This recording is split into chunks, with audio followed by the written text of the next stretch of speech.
Okay, if you're not a Muslim, as usual, today we'll be looking at a debate. Is it a debate? I don't know, but it is something we have all been shying away from, and that is whether music is actually permissible in Islam. Yes, scholars have long list of fatwas, long list of arguments as regard the permissibility of music in Islam. But remember, before you come down to the comment section and start throwing banters at me, it's not as if I don't have what I used to guide it to, more guided. But then I'll not insult you because it's Ramadan. I'll just ignore you. But then remember that my opinion is just me agreeing with myself in my head. When my opinion is contradicting the Quran and Sunnah, that opinion is dead on arrival. That's, by the way, the cocoa of the point I want to talk about is for those who infuse Quran verses into musical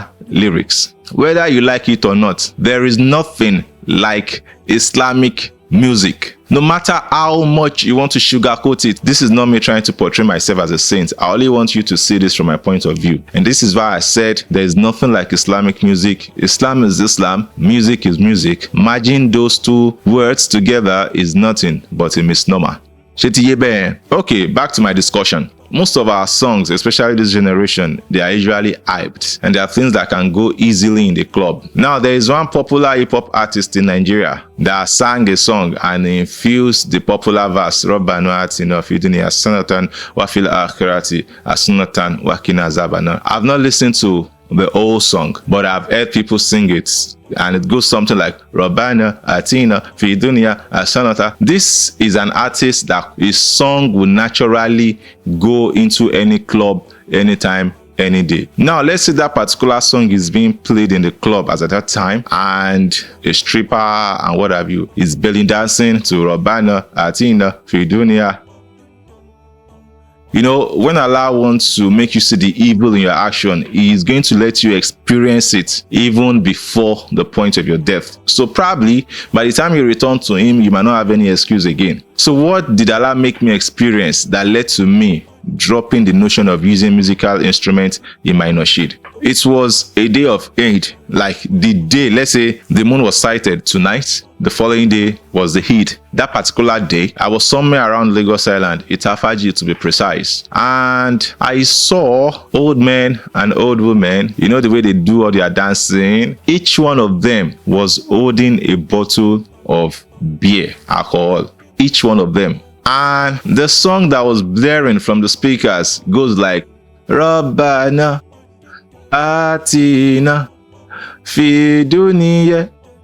Imagine the Quran verse infused in that music with drums, opposite genders dancing with each other, drinking alcohol simultaneously. In their mind, they are worshiping Allah. But in the real sense of it, you and I know what is happening. So that very day, Allah made me see the danger of using musical instruments in my Nasheed, because most of my beats are actually hyped and my songs can easily pass into any club. And I have a particular song then which goes like, Allah, Allah, la ilaha illallah, Muhammadan, Rasulullah, adiduna, al-Islam, Muhammadan, Rasulullah dusturuna al-Qur'an al-Kaaba qiblatuna.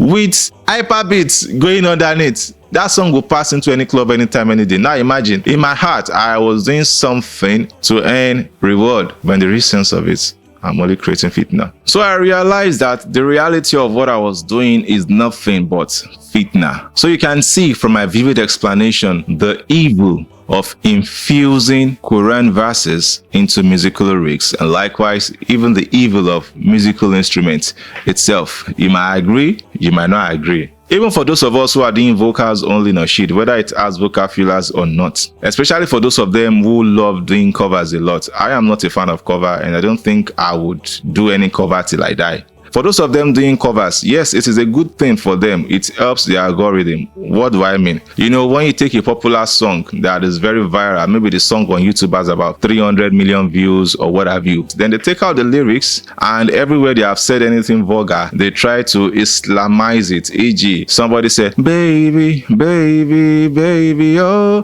Somebody can decide to go and change it to hala, hala, hala, oh.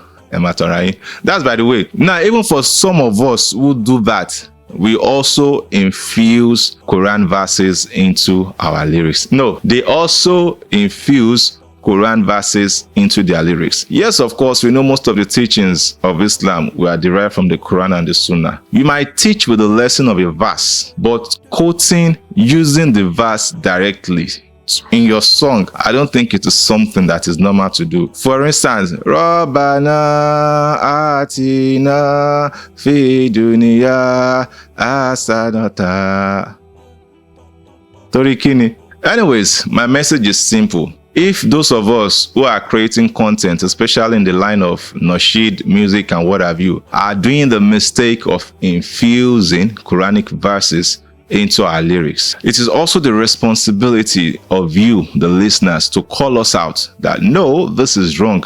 You can't do this, you can't do that. It's not as if I'm a sheikh. I'm not passing a fatwa on anybody. As I said, this is nothing but my own opinion. Well, I pray this is beneficial to who wants to listen, and I pray that Allah rectify every one of us, and for everything we have done out of ignorance, we pray that Allah overlook all our shortcomings.